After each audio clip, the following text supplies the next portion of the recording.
Rockbridge High School. University of Missouri was the only place I even considered going. And so went there, thought about going to grad school at Oregon State, but as a lot of stories go, you meet a girl and you stay. And so I stayed, and we've got 3 kids. She's a teacher in the district.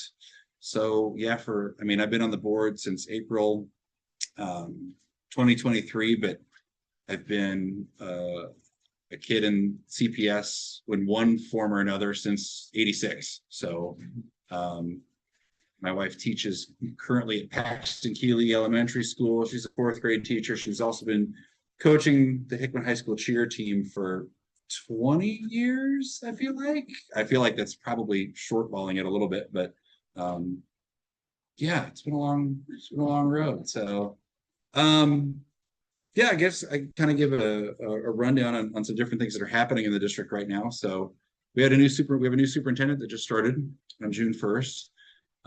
So that was cool. Dr. Jeff Klein started. He was our chief academic officer beforehand. He was from Park Hill. His background is in like school psychology. So he's, real even keel. And when you're talking to him, and it's kind of that sort of thing, and he kind of has a way of figuring out what you're trying to say. And he's really good when the 7 of us are all going back and forth about different things. And he'll go, what it sounds like you're saying is, and it's like, yeah, that's exactly what we're saying. So he's been a real welcome addition. So him moving up from chief academic officer to this role, we had to get a new chief academic officer. That's Dr. Adam Taylor, who's been in the district for a while. He was at Battle High School and some different admin positions out there. And then he was our executive director of secondary education. So he was in charge of all the middle schools and high schools for a while. And so he's working his way up the chain. So great guys doing, I don't want to say doing all the things that we've been wanting to do, for a while, but that's, anytime you have, kind of leadership changes and things like that, you've got new ideas and new thoughts coming in. And so it's been, I don't want to say it's been fun, but it's been an interesting thing, having, somebody new come in with some new ideas and new thoughts on things. And like with everything, there's bumps in that come up when new leadership and that comes in, but it's been good so far. Let's see. One of the things that we've been really focusing on, for the last couple of years, has been reviewing a lot of our policies. You print them out, it's like a binder. I mean, it's thick. And since April, Paul and I got on the board, since September 2023, we've reviewed 55% of our policies. It's about 163 of them. The goal is to kind of get them on a 3-year rotation, where every 3 years we reviewed a policy. A lot of times it's just, it comes up and we go, well, we don't need to make any changes to it, and we move it on. But if it's like you're looking at it every 3 years, that there's nothing going on. You can ensure that, hey, people are still following the policy. They know what it is. Our practices matching what the policy is. So we're I don't want to say we're behind, because they've got until September of next year to get back, but we're probably not going to get there. The reason being is that there are a handful of policies that we took some deep dives into. Early on in my tenure on the board, our policy on public comment during board meetings was a big one. During COVID, that changed a lot. It used to kind of just be not a free-for-all, but it was way more open, and meetings went for long periods of time. And so the board then really pressed down some time-wise, and so we opened it back up some while still maintaining, some semblance of, making sure that we're not getting out of board meetings at like 1, 2 o'clock in the morning and things like that. So that took a little bit of time. Another one that we looked at for a while, or 2 that we've been really focusing on here recently, are, and all the policies have letters associated with them. So it's JGD, and it's about suspension appeals. One of the more frequent sort of questions that we get from folks in the community is, hey, my child was suspended for 3 days, 7 days, 10 days, and I don't think that was right, and I'd like to appeal that. Well, the policy wasn't very clear on that process and what rights that student had for appeal, what rights the parents had for appeal. So we've been really going through and making sure that it's a lot clearer, that the procedure is there, so that if it happens, it can literally be, I don't want to point you out, be like, hey, your child was suspended for 7 days, but here's how you could appeal it if you want to do that, sort of thing. And then the steps in the process, to go through. And so that's been a thing. We as board members have thoughts, administrators have thoughts, community members have thoughts. So it's trying to pull all those things together and make it something where it works for the majority of folks. The other one is JCB, which is about student transfers. We are at our core a district where you go to your neighborhood school. I went to Russell Boulevard Elementary because that was my neighborhood. I went to West Junior High School because that was in my block, and same with Rockbridge. And so that's what we want. That's what builds community. That's what builds that culture and everything for kids to go to school, with the kids that they live around. But there are some cases where that's not the case. A lot of that is teachers. Like my kids don't go to their neighborhood schools because my wife teaches at one, so they go to the school that she teaches at. Not anymore, which will be weird for her. This will be the first time in 12 years that she won't have one of our kids at school with her. So, say a prayer for my wife in like a week when she's driving to school by herself, but she'll be okay. But obviously a lot of emotion and thought about where I want my child to go to school. Do I want them to go to a neighborhood, the school down the street, or one across town, and all of those sorts of things. At the end of the day, we really want kids to continue to go to their neighborhood school. We recognize that there are some circumstances where that's not going to work. So we wanted to put together something that says a little bit more clearly defined how that sort of stuff, will work. So yeah, a lot of those policies, it's policy committee talks about it for like 2 or 3 months.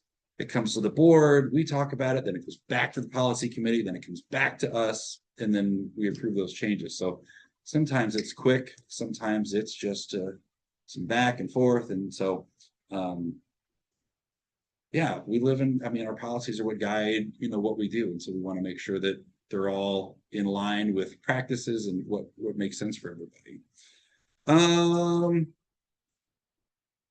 The cool thing that we're doing here starting this month, our next board meeting is the 11th of August. We're going to start attaching our bills to the agenda. That's something that hasn't been done ever.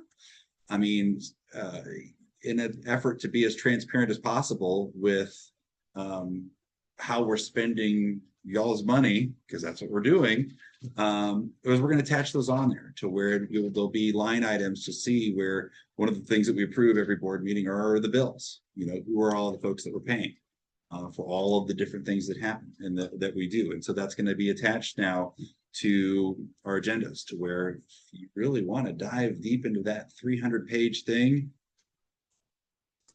go ahead. But it's, again, in an effort to to be as transparent as possible with what we're doing with everybody's money. That's something that there's a lot of back and forth and that sort of stuff about, do we want to, and is there information that's going to identify students and things like that on there. But if we can get it out there, let's get it out there for folks. So that's happening at our August meeting. The thing that I'm excited about at the August meeting, though, is we're getting an early look at last year's MAP data. So all of the testing and the end of course exams, I'm pretty excited about how they look. If you guys remember, our APR went way up last year, and that was awesome. We're not going to see that same sort of jump probably in our APR because just how the APRs that's calculated, but the MAP data looks really, really good.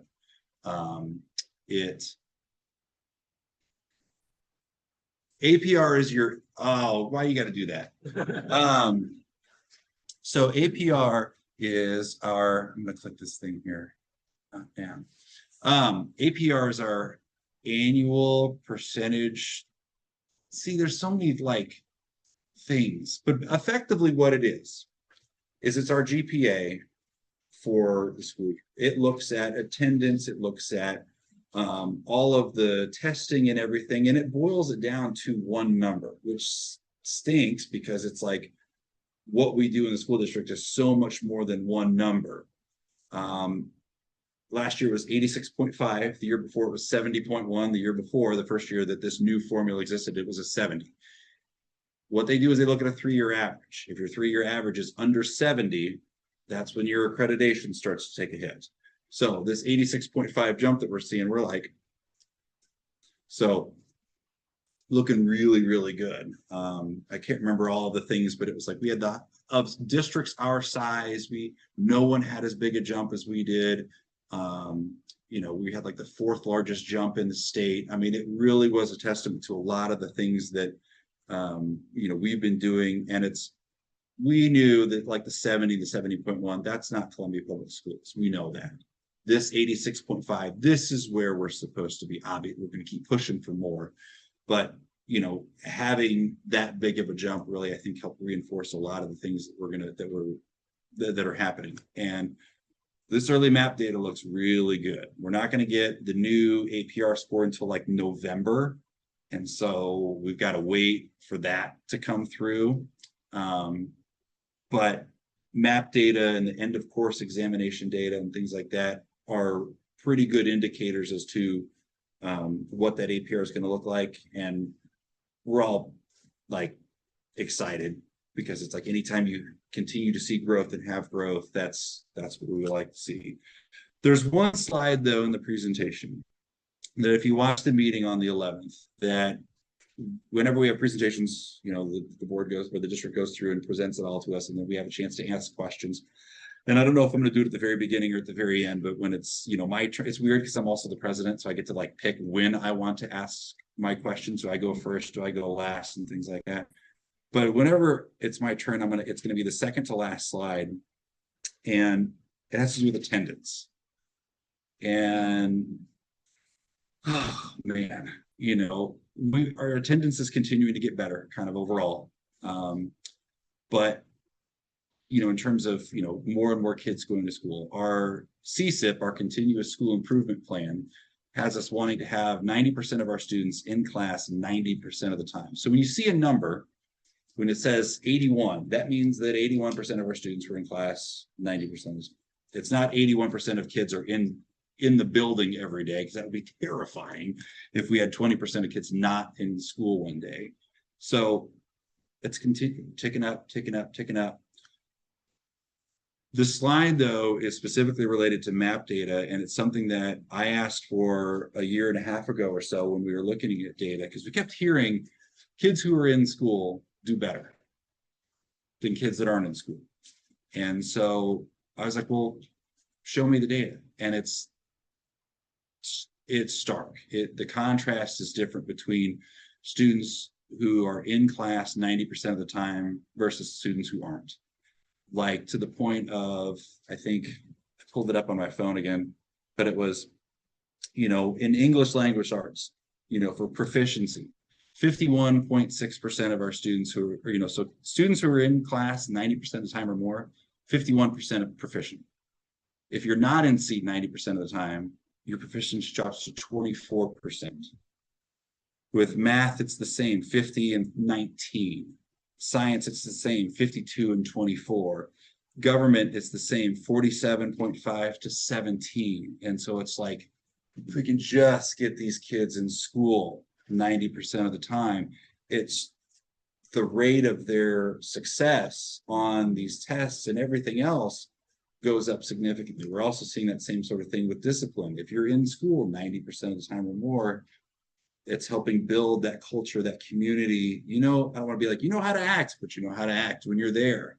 And so a big thing that I'm doing this year is, it's weird because we just started this like this week, but I met with another local school board president. We had lunch together, kind of talk about this, because we had a meeting in Branson. All the school boards got together in Branson with MSBA and had a big convention thing. And we were all the board presidents from mid-Missouri, we were talking, and we all had the same problem, and it's attendance. And so a couple of us were like, let's get together and start figuring out, rather than try to fix this just within our district, let's go regional.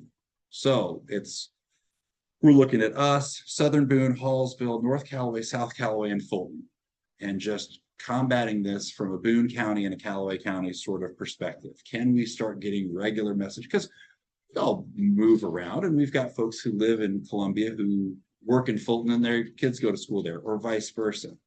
And so trying to combat this from a more regional perspective and getting out in the community, talking to folks and saying, hey, if you've got kids or grandkids that are, in school, make sure they're going to school. What can you do to help more kids want to go to school or get to school? If you're, at McDonald's and it's noon on a Tuesday and you see a bunch of school-age kids there, hey, how's school? Why aren't you guys in school? And continue to encourage that, because again, it's the more often they're in school, the longer they're in school, the better they're going to do academically, socially, all of the things. And so it's, that's something that a handful of us are starting to look at from a more regional perspective, because it's an everywhere problem. And so rather than everybody trying to solve it individually, let's see what we can kind of do, collectively, to get that done. So I'm excited that was literally this week where we started this, let's start pressing this out, sort of thing. And it sounds like then also some of our communications people have been talking with other districts about this. So everybody's kind of coming to the same idea at the same time. So I'm really, excited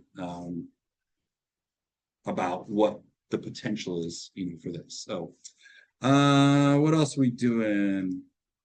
I mean, you guys probably do a little bit of advocacy work, here and there, I'm going to guess. So that train is kind of starting up for us again. We're going to take another look at our legislative priorities and see what those are looking like and see what we want to do there. MSBA, the Missouri School Boards Association, by the end of this month, I think we have to turn in if we want to add any advocacy kind of positions for them to review. There's a couple that we're thinking about, putting out there.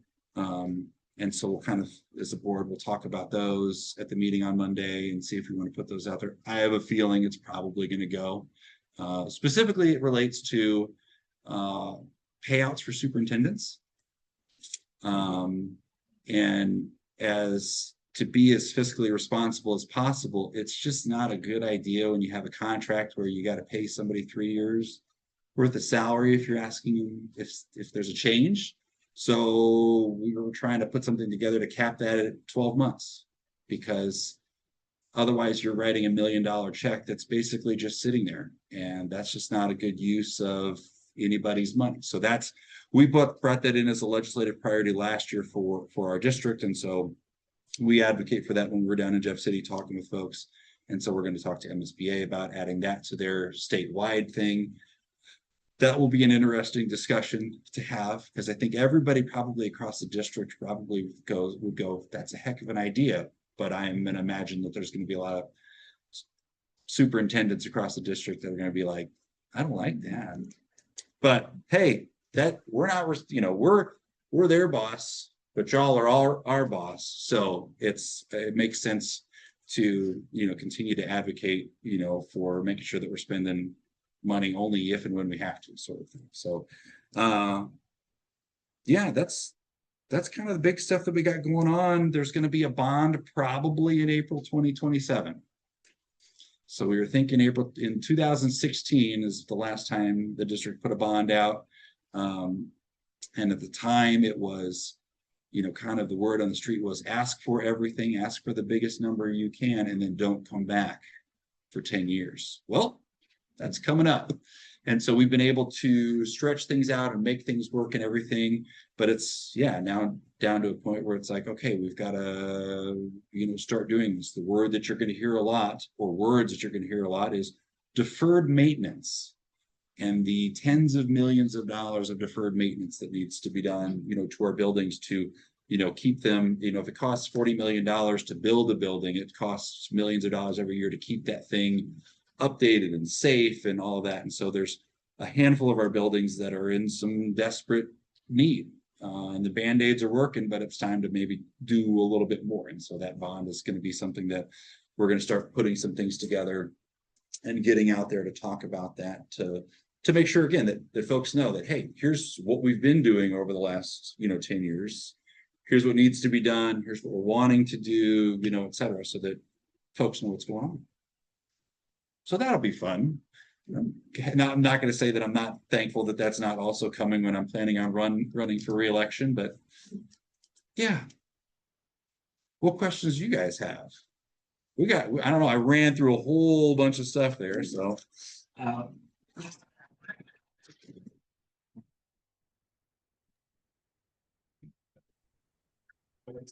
Sure.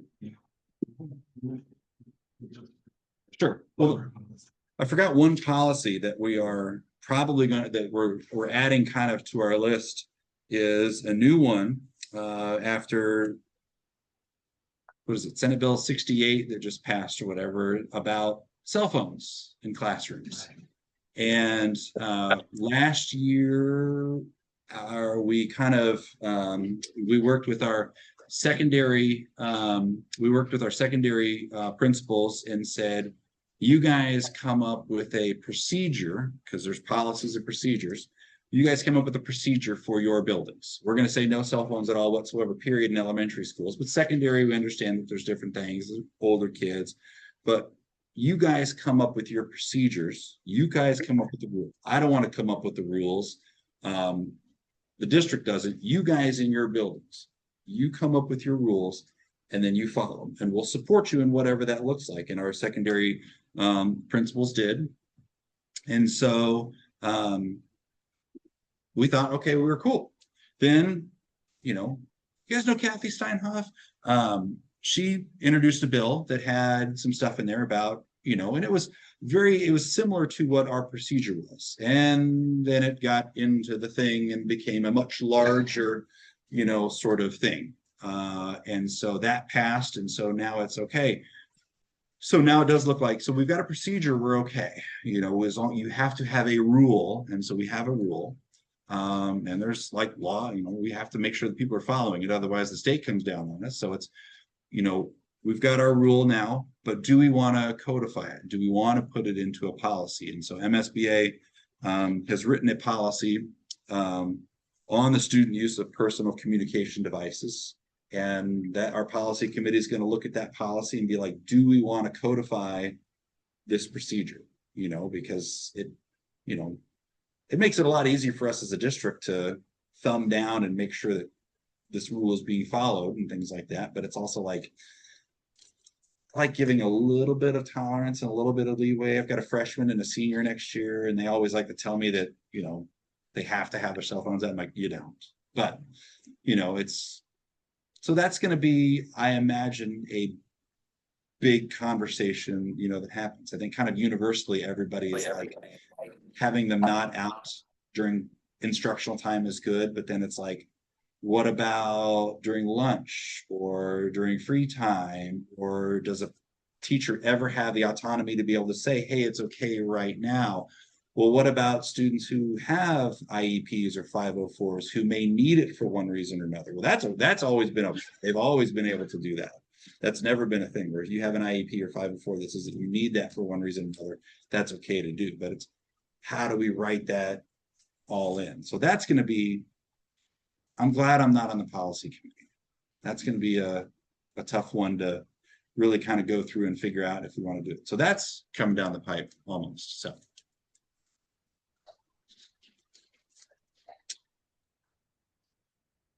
Right. Yeah.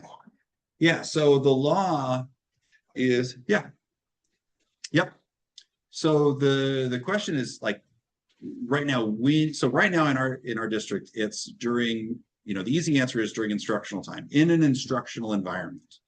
So that's a classroom, that's a library, that's, you know, the wood shop. If it's an instructional environment, then the answer is no.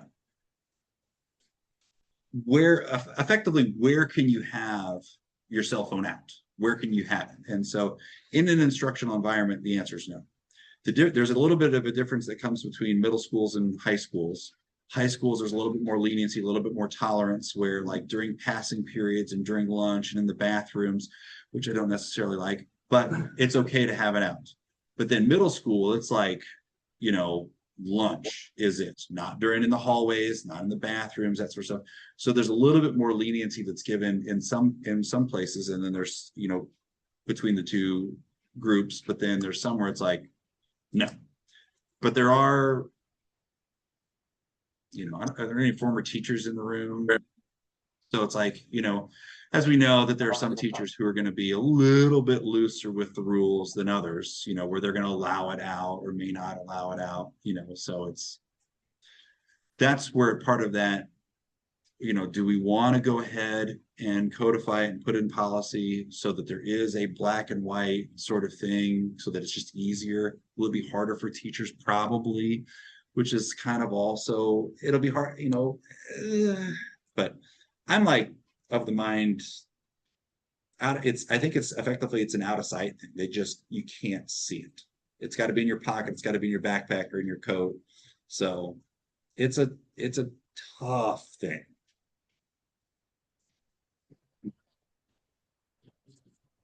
Yeah. And then with AI and everything else, it's like, you never know what's going to come. So yeah.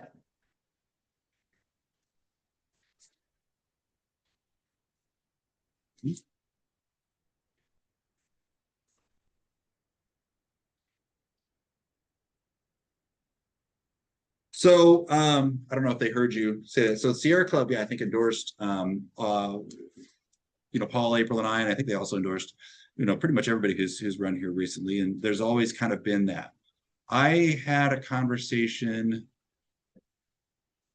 not too terribly long ago, within the last 30 days, with Dr. Klein about this possibility, because I'm always like, we've got these huge buildings that have these massive, big, flat roofs. A lot of the older buildings, it won't work. They're just not structurally sound. But I want to say that everything that we've built after we built John Warner structurally can support the weight load on the roof. I'm also like, we also have these giant parking lots where we can put these things. I mean, you know, just a little bit of shade for, you know, the cars isn't going to hurt anything. And that it's also, you know, I think a lot of it is just there's I don't want to say there's a hesitance for change, but there's a hesitance for just, you know, the expense of it and how it's going to, you know, just what it looks like. But there's things in motion that I can't talk about that, yeah, but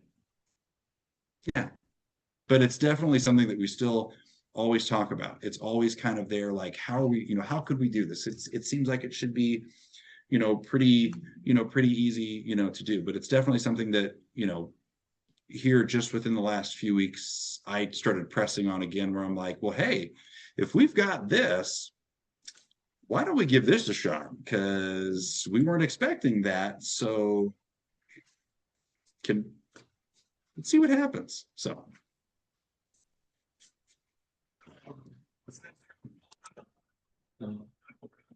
Mm-hmm.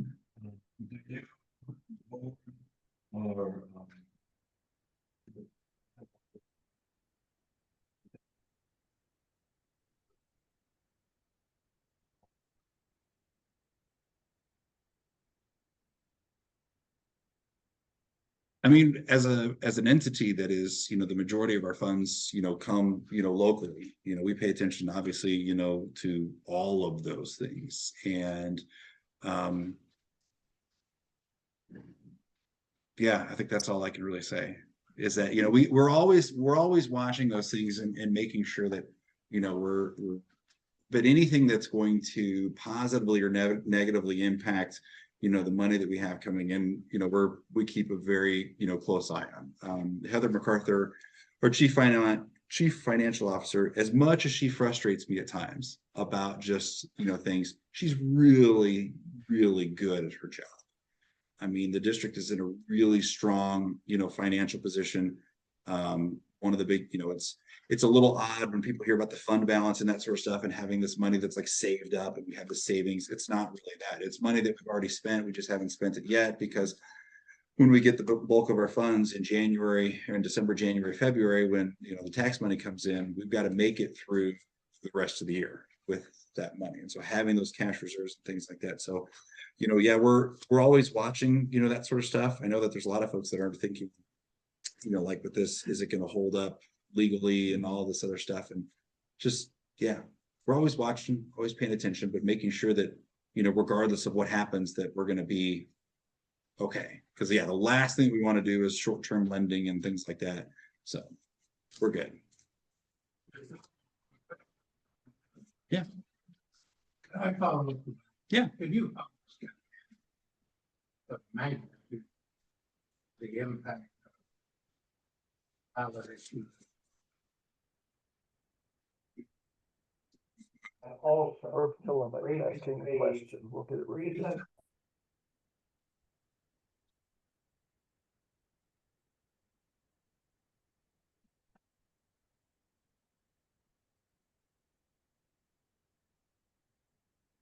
So, yeah, the potential cuts to, federal funding. Yes, sir. Question. Yeah. So the question was related to, the ballot issue, that's coming up, here. Was that next week? Yeah. The ballot issue and I was supposed to say a week from today, but it is Friday. So, yeah, the ballot issue and then cuts to federal funding, like from the Department of Education and things like that, or whatever, and what that's going to look like percentage wise. Well, it seems like most of the stuff from the Fed got kind of locked up there for a minute, but then, oh yeah, they're actually going to let it all out. The one spot though that we are watching and that we are concerned about is specifically with Title I.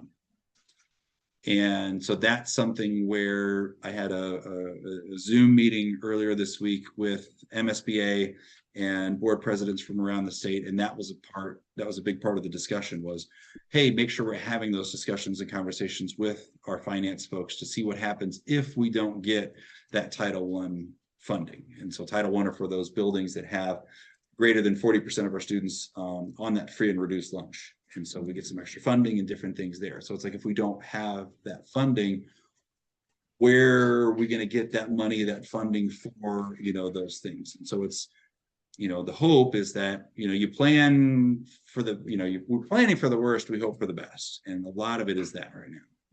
I was asking Magnitude percentage of the total budget you fear will be impacted. Luckily for us, the majority of our funds comes locally. So if we got $0 from the Fed, it wouldn't, I don't want to say it wouldn't be the worst thing.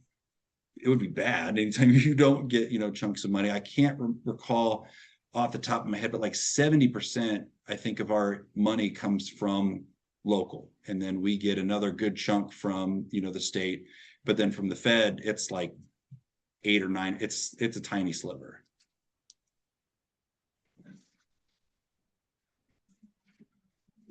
Mm-hmm.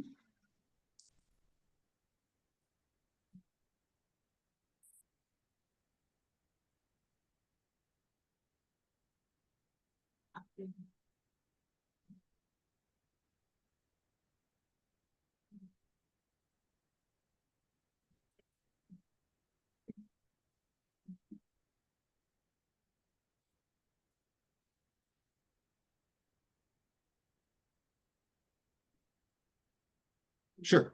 So yeah, about school safety. Yeah, my wife's a teacher, and the first rule that she gives her kids, or the first thing that she tells her kids every year, is her number one job is to keep them safe, because a safe learner can be a learner. They're not worried about, other things. And so since I've gotten on the board, yeah, we brought in our weapons detection systems to our high schools. That was kind of an interesting, thing. There are absolutely pros and cons to that. We're going to have probably another couple of days where it's going to be rough with kids getting into the schools, because we've got a whole new crop of freshmen coming in that haven't done this before. So they're going to get to relearn how to do, or they're going to get to learn how to do that. And then our juniors, sophomores, and seniors are going to get to relearn, how to get into our buildings. We have bought some more of those. We've purchased some more of those, for different entrances and things. I think we've got some going into the Career Center. We're looking at, the east side of Hickman, opening that up so that not everybody has to come in on the west side. The biggest thing that we're having right now, specific with that, is manpower and folks. the last thing that I spent a morning on consecutive mornings at all 3 comprehensive high schools to kind of watch how this worked. And it was cool having teachers and staff out there welcoming kids and all that. It was a cool environment for that. But I need those teachers in classrooms. I need a meeting with students. I need those counselors meeting with folks and doing that sort of stuff. So it's finding, BSSAs or those building safety and security, folks. They're running those. It's finding applicants. It's finding folks that can do that. That's really kind of the issue right now. And so there have been some questions that have gone back and forth, and I think April sent a bunch to Michelle Holes, our Chief Human Resources Officer, about, hey, where are we at? We got school starting like in a week. Where are we at? Just on that sort of physical safety aspect. So that's a work in progress, continuing to do that. The guns, the PSA. Man, I've heard about that thing for years. I think it was one of the first things that kind of came up, when I was running. I'm a gun owner. My stuff's all locked up all the time. And that's it, period. And so to me, it makes absolute perfect sense for that. Why you wouldn't, I don't know. I think that for I had this conversation with Suzette Waters when I was vice president, when she was president, about this. And really what it is somebody, either us or the city, or somebody just needs to pick this thing up and just be like, hey, we're doing this. You're either going to come with us or you're not. And there was a lot of back and forth with a script, and it was going to be this 4-minute long thing. No one's watching that. If there are things that are out there like Gun Sense and these other outfits that have stuff that's ready to go, and all we have to do is we're going to go with their stuff, then let's do it. And so what's weird now is because I'm president, I don't want to say I can do what I want, but I can. I would say, what is it, August? So that's August. I know what this meeting is. Somehow, thematically, I've made all of our meetings very theme related. July and August have been kind of just a,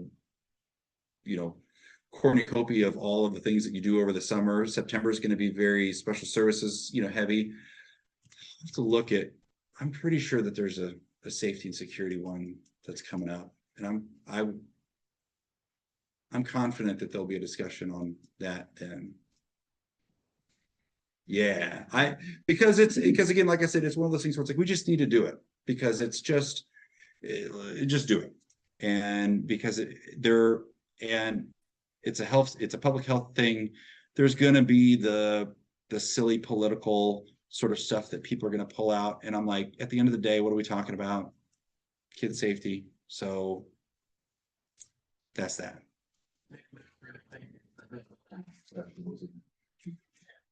Okay. We have 2 questions in chat. The first one is from Alice Turner. Just to summarize, y'all getting an echo? Okay, I am too. I'm going to turn my speaker off on here and have him repeat the question. Okay. So, First question.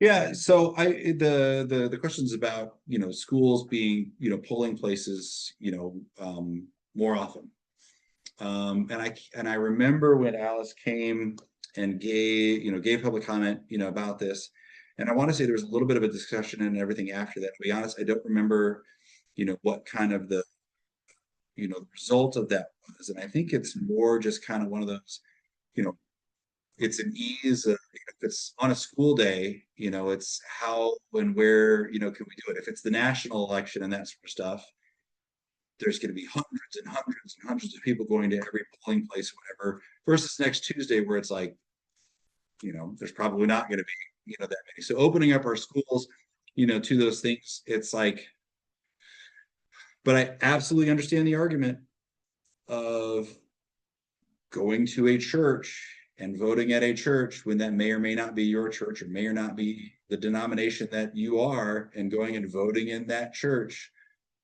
So certainly worth, I think, a continued discussion. So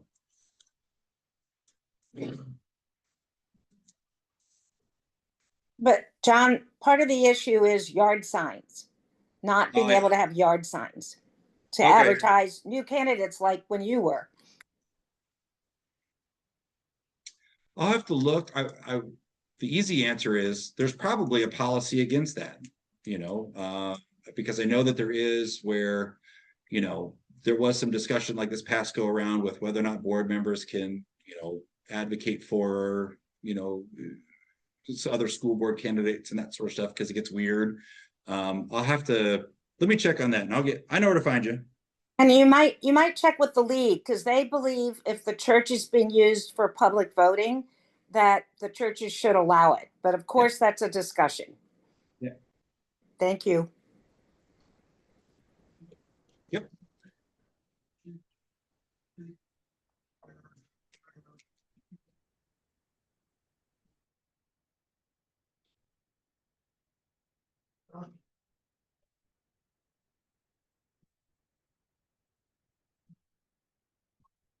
Mm-hmm. Not that I've heard, other than so the question was about, show choir and, additional support coming, to, from the districts, in regards to, fine arts and things like that. I want to fall back on, Dr. Klein, our new superintendent, loves show choir. Like, all of his kids were in it, when they were growing up and everything at Park Hill. So it's like, I kind of feel like it's one of those things where it's like he left and went back to Park Hill, like the week after we, named him the incoming superintendent and everything. He went back to Park Hill for the competition that was there, because he knew a bunch of kids that were still going to be in it and everything. So it's like, I feel like, anytime you have a pet project like that, it's always kind of, in your mind, in your wheelhouse, so I haven't heard anything specific to that. But I'm going to check. Sure.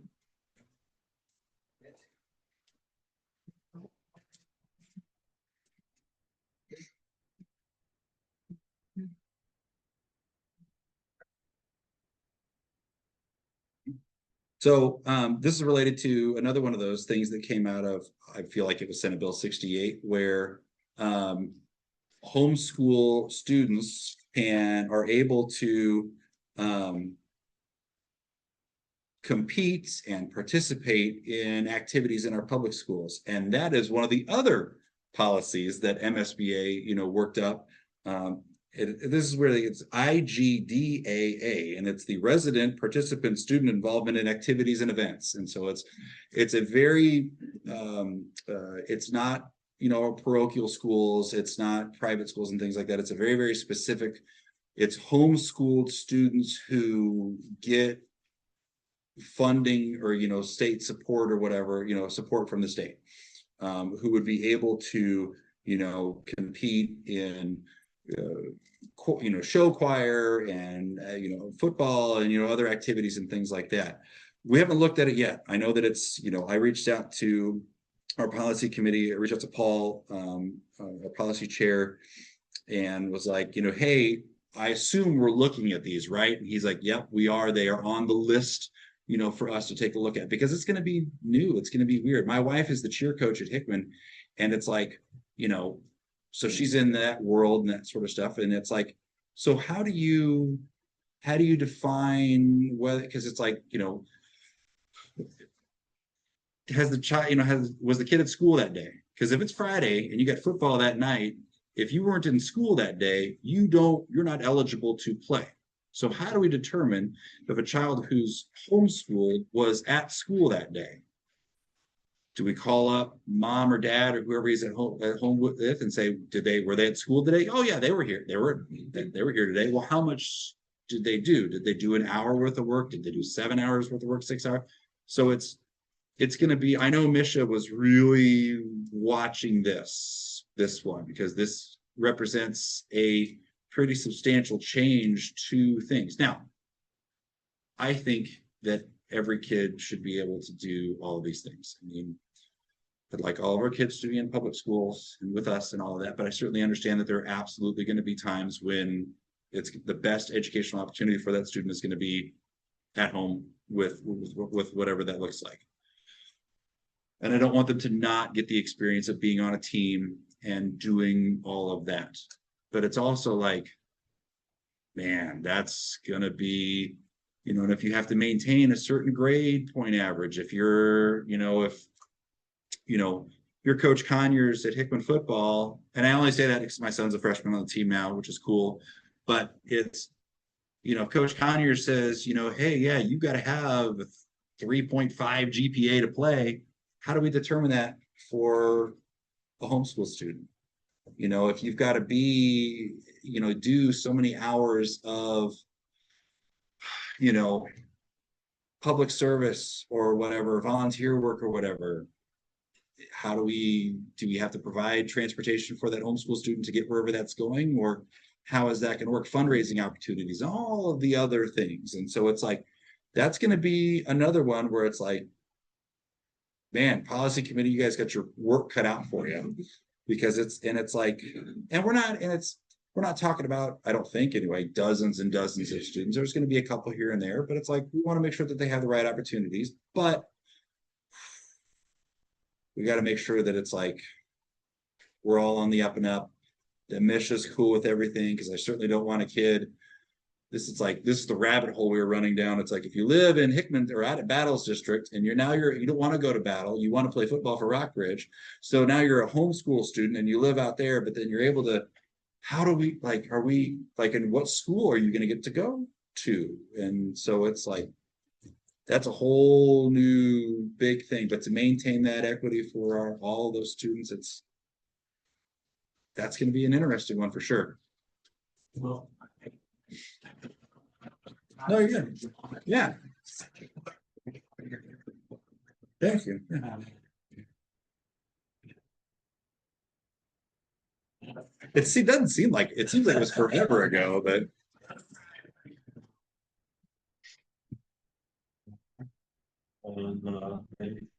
heard, it's got energy.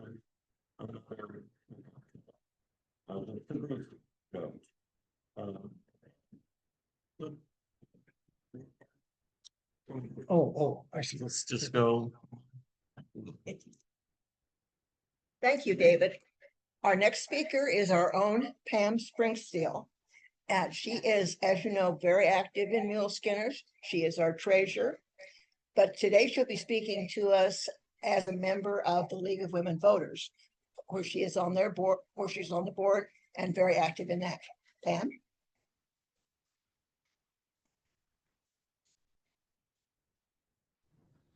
You need, I've got it.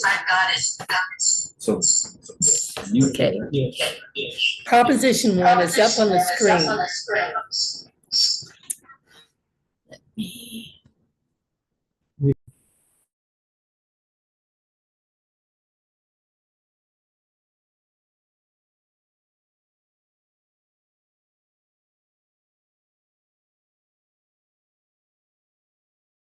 Okay, stop. Can you hear Pam? No, she's on mute. Yeah. David's gonna have to turn his computer to face you, so you can get things shown on his computer. Well, I tried. there you go. Okay. Now you be okay. Okay, so the proposition says, shall the candidate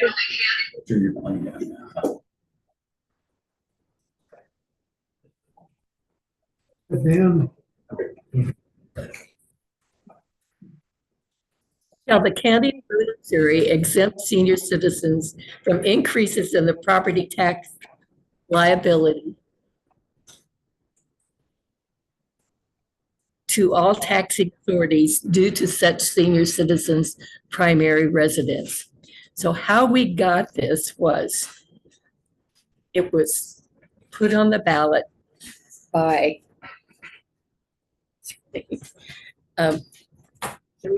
Cherie Tolson Rice, thank you.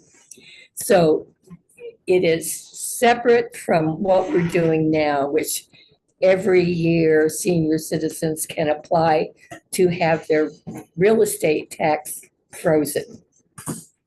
But this will add on the other two things, which are the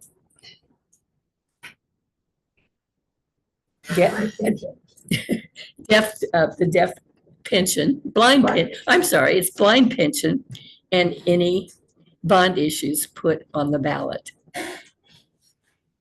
The people in the county felt like it's quite possible that this is not possible according to the Missouri State Constitution. So if it does pass, it will probably go to a court. So that is what will happen. So is that clear? Okay, very good. Then I will go up to the announcements then. Thank you, John. That was very helpful for you to tell us what's going on at the school board now. Next week, we're going to have Carrie Gartner, who's executive